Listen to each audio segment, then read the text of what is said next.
My name is Jamie Tucker-Foltz at Harvard, and this is joint work with my advisor at Harvard, Ariel Procaccia. Our paper is titled Compact Redistricting Plans Have Many Spanning Trees. And so what this result is a structure theorem about counting spanning trees respecting partitions of certain planar graphs. And the main application is it gives a new analysis of a prominent MCMC algorithm that's used in political redistricting. And so the goals of this talk are firstly to motivate and explain this result. But more generally, I also just want to introduce the broader theoretical computer science community to this area of research, which hasn't gotten as much attention in venues like SOTA. And it's really an amazing area where theoretical computer science is having a huge real world impact right now. And there's some really interesting theoretical questions that need solving. And so I hope to inspire some of you to try to tackle them. And please, anytime, feel free to just interrupt me if you have any questions. So just to make sure we're all on the same page about what redistricting is, according to the United States Constitution, representatives shall be apportioned among the several states according to their respective populations every 10 years. But the times, places, and manner of holding elections shall be prescribed in each state by the legislature thereof. So in other words, the Constitution says that we have to take a new census every 10 years to determine how many representatives each state gets, but it's completely left up to the states and how they want to fill those seats. And what states do is they partition the state up into this fixed number of districts, one for each representative, and they hold a separate election for that representative in each district. So when the election comes, we see how people vote across the state, and each district is won by plurality rule in the United States. And so this redistricting step has huge consequences for the eventual makeup of the legislature. And so in this little toy example here, I've plotted the same state and the same pattern of voters across the states and how people vote, but different districtings. And each districting gives a different representation of the two parties in the legislature. And so it's not surprising, given the political ramifications of redistricting, that politicians have many times throughout history tried to game this system to advantage their party. And this is known as gerrymandering. And the byproduct of gerrymandering is it often creates really bizarre looking districts. And in fact, that's where it gets its name. This is the original Gerrymander. It's a political cartoon from 1812 showing a district created by Governor of Massachusetts, Elbridge Gerry, said to look like a winged salamander or Gerrymander because it was Gerry that drew it. So that's where the term comes from. And modern day gerrymanders look kind of similar to this. This is from a recent map that was so gerrymandered to disadvantage the Democratic Party that it was thrown out by a judge as unconstitutional. And that's really the only recourse right now that voting rights advocates have for combating gerrymandering is to take them to court and try to convince the judge to require the map be redrawn because it's unconstitutional in some way. And in these court cases, the fundamental question that comes up is how do you detect that a given map that the legislature, the politicians drew has been intentionally gerrymandered? The problem of did it come from someone innocently drawing it or some evil person scheming to benefit their own party? And in these court cases, this question of intent is really crucial. It's not enough to just show that the outcome is unfair. If you really want to win one of these court cases against gerrymandering, you have to prove that it was intentionally drawn to be unfair.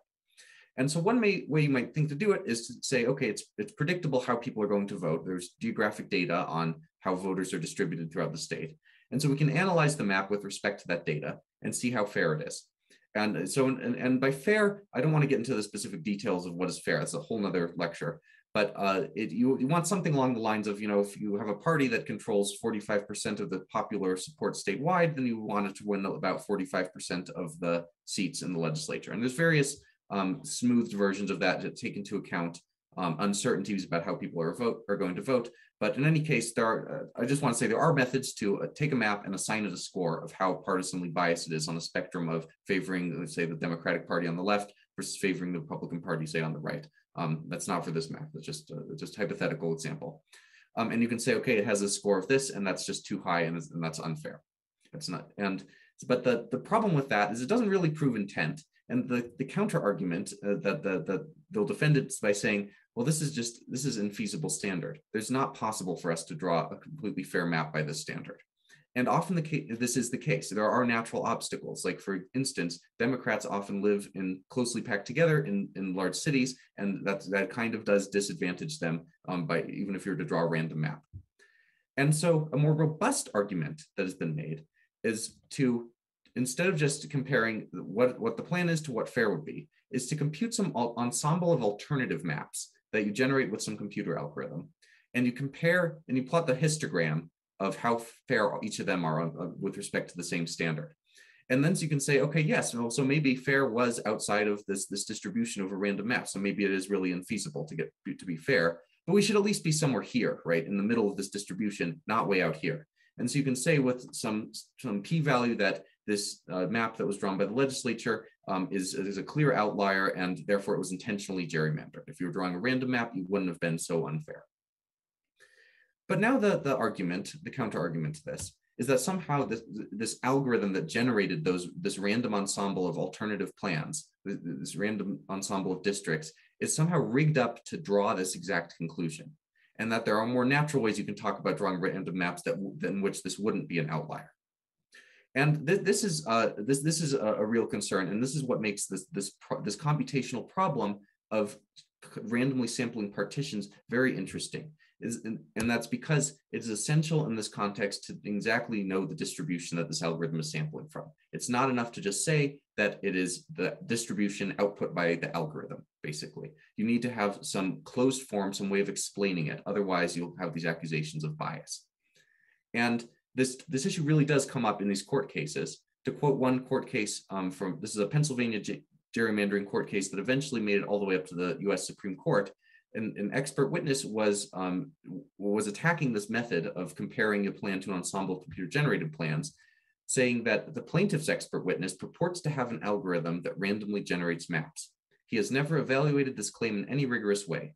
In my assessment of this, quote, random framework algorithm on a very small redistricting data set, I found that the strategy generated a biased set of maps that oversamples some maps while undersampling other maps.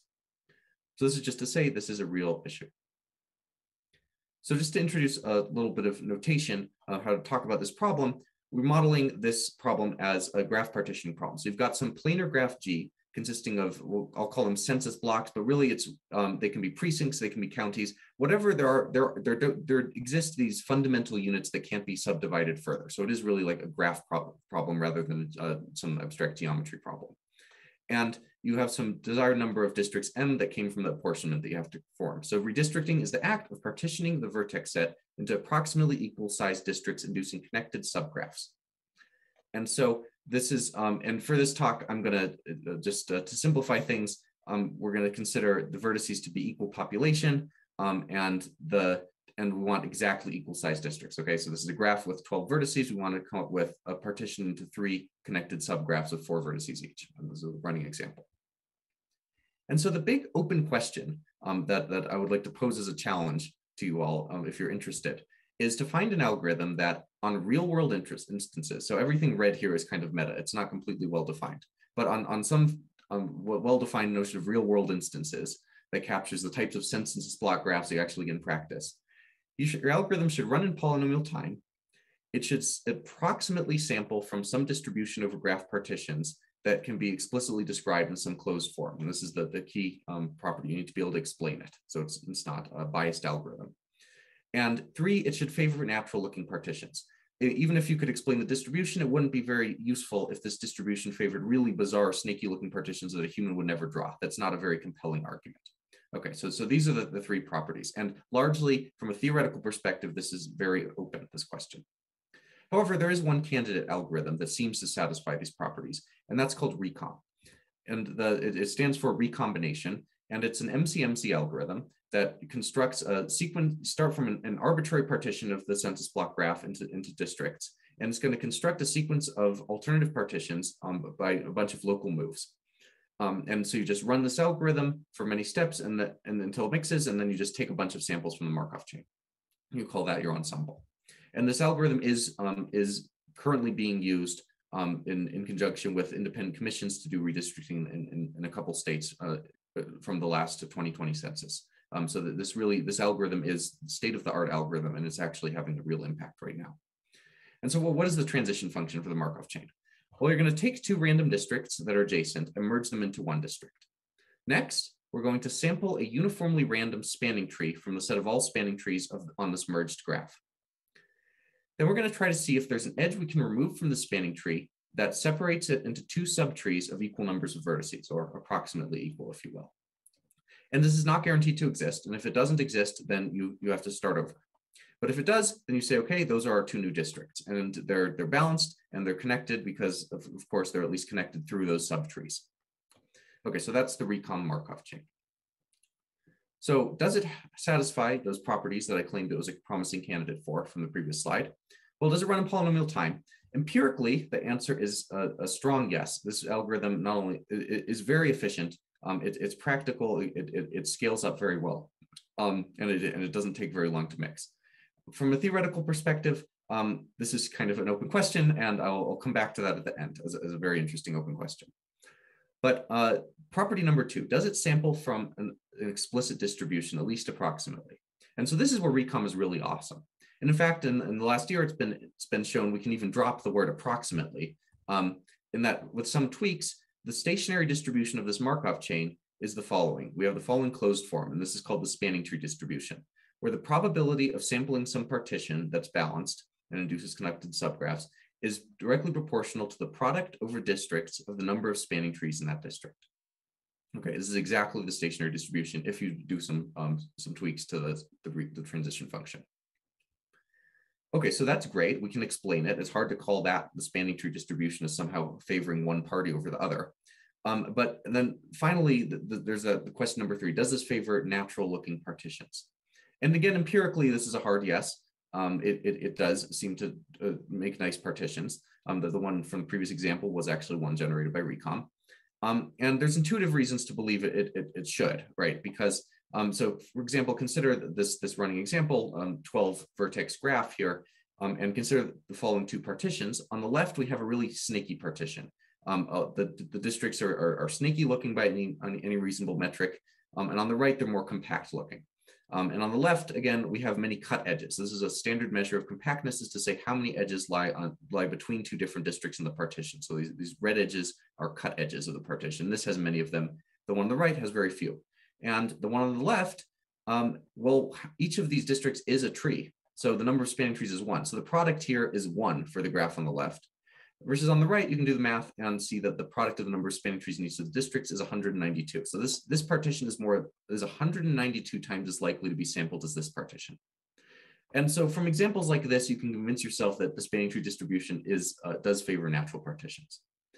And so our main result in this paper is making this precise for the first time from an analytic perspective. Our main theorem is that over any class of planar graphs G, where the second highest degrees of G and its dual G star are bounded. And so this is our definition of real world instances. And I'll explain that in a moment. Our main theorem is that the relative likelihood of sampling some partition P versus some partition P prime is inversely exponential in the ratio of the number of cut edges of P to the cut edges of P prime. So if you have more, some factor more cut edges, then you have exponentially less likelihood of being sampled. So it's a theorem about the pairwise probabilities of sampling of given partitions from the spanning tree distribution. And so the way to say this in words is the spanning tree distribution from which ReCom sampled does favor natural looking partitions, where natural is measured in terms of the number of cut edges, which is a standard measure of compactness in this area. And so just a few words about this class of graphs we're considering. Obviously planar, the census block graph should be planar. And why didn't we say first highest degrees? That would be a weaker statement. And that's because the theorem wouldn't really be practical then, because of the outer face. If we required the largest degree of the dual to be bounded, that's going to be very large in typical census block graphs because I'm counting the outer faces as one of the faces in this planar graph embedding. On the other hand, if we said third highest, then the theorem actually wouldn't be true. We have a few counter examples in the paper. This is one of them. It's a family of graphs with 2 vertices of unbounded degree, with the outer face and the face inside this large cycle. And essentially, because of the cycle, you can construct a family of partitions like this blue one and this red one that violate this theorem asymptotically. And finally, I'll note about this theorem that we also have a non-asymptotic version with explicit bounds on the likelihoods of partitions. And so, for example, one of the things it implies is that on sufficiently large grid graphs, a partition with 7.23 times as many cut edges is strictly less likely to be sampled. So we have explicit bounds and they're not terrible. Any questions about this main theorem before I go on to the proof?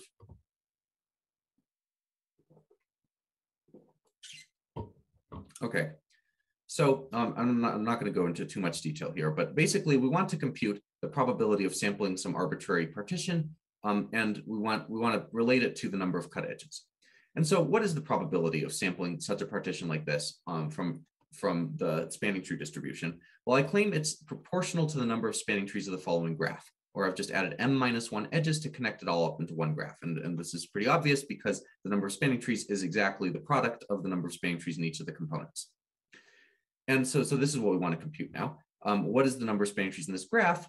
Well, that's proportional to the probability that if I took a random spanning tree of the entire grid, then it does not contain any of the cut edges. Okay, it's a simple manipulation to see that.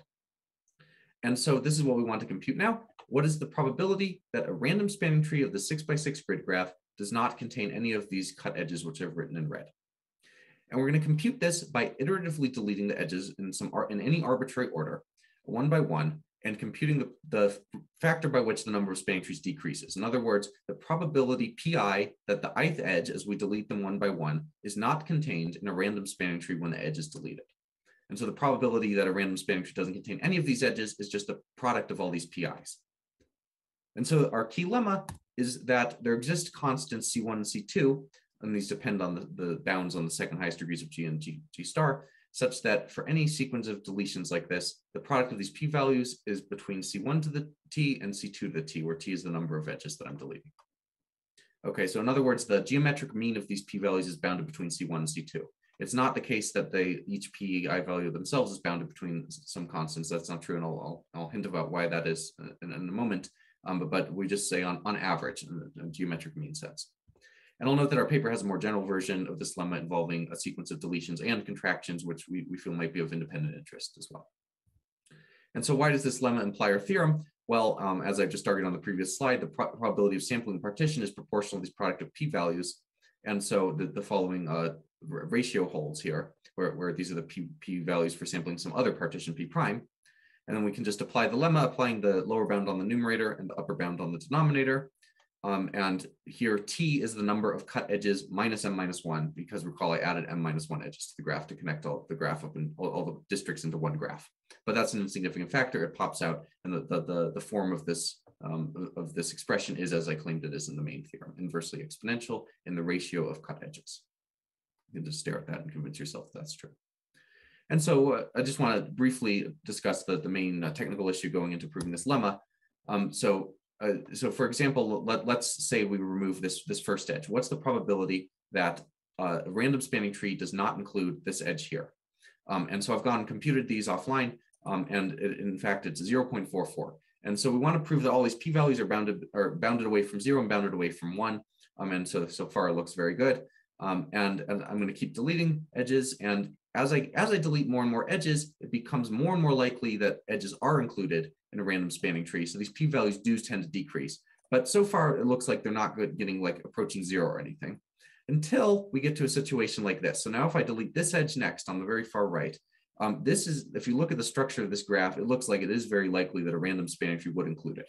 And so in fact, this p-value drops dramatically. And using constructions like this, you can show that yes, the p-values can get arbitrarily close to 0. And so the key ingredient of the proof is coming up with a potential function whereby we can amortize these very low pi values over previous rounds where they weren't so close to 0. And so that's one of the main interesting technical challenges of the proof. We also use some bounds on counting probabilities that edges include spanning trees in terms of the effective resistance, thinking of the graph as a network of electrical resistors using some standard theorem from spectral graph theory. Okay, so that's all I want to say about the proof. So just to wrap up, our main result, if you're taking nothing else away from this talk, is that there's a theoretical confirmation that ReCom favors natural looking maps in terms of this discrete compactness measure, excuse me, of counting cut edges, justifying why it's a good algorithm to use in these redistricting analysis. And so, as I said, there's a lot of questions in this field that are still open, and I just want to give you a taste of some concrete ones that are open even on grid graphs. And so the first one is prove this conjecture that's been called the isospannometric conjecture. Among all subgraphs of grids with exactly n squared vertices, the square grid has the most spanning trees. And so this would be like an extreme version of our theorem. Saying our theorem is basically saying the more compact districts look, the more spanning trees they have. And this conjecture is claiming that the very most compacted partition district possible has the very most possible number of spanning trees. And this is it's actually open question still. We'd also like to know if ReCom runs in polynomial time. This is a very interesting question. And even the transition function is on shaky ground because we have to possibly resample an unknown number of times until we get a tree that can be split into almost balanced subtrees. So proving that you won't have to do that too many times. That's still open again, even on grid graphs. Even if the transition function runs in polynomial time, to be sampling from the stationary distribution, we of course need mixing, and this is still open as well. So I'm glad this talk was scheduled in a parallel session with other people that have looked into Markov chain mixing. And so hopefully some of you have some ideas for this, but I will caution that before you get too excited, one of the main obstacles here is that we don't even know the weaker property that the state space is connected. So obviously this is a necessary condition for mixing, and this has been an open question for decades before this was even an interesting problem from a redistricting perspective. Even on grid graphs, can you get from any partition into equal size subgraphs, equal size connected subgraphs to any other partition with a finite number of merging and splitting adjacent districts, okay? And preserving connectedness and balancedness at every step. This is still an open question. And so then regardless of the ReCom algorithm, just back to the meta question from earlier, it's still very widely open. What distributions are sampleable from in polynomial time, and specifically what distributions that have nice closed forms like the spanning tree distribution. There's very weak results about what you can't do in polynomial time, but I think no one would call those real world instances. And so there's a huge gap, and improving our knowledge of what distributions we can sample from with these closed form guarantees efficiently, it could really have a huge positive impact and could be useful in attacking gerrymandering and throwing out these maps that have been harmful for democracy. And so I'll conclude there, and I'm happy to take any questions. Thank you.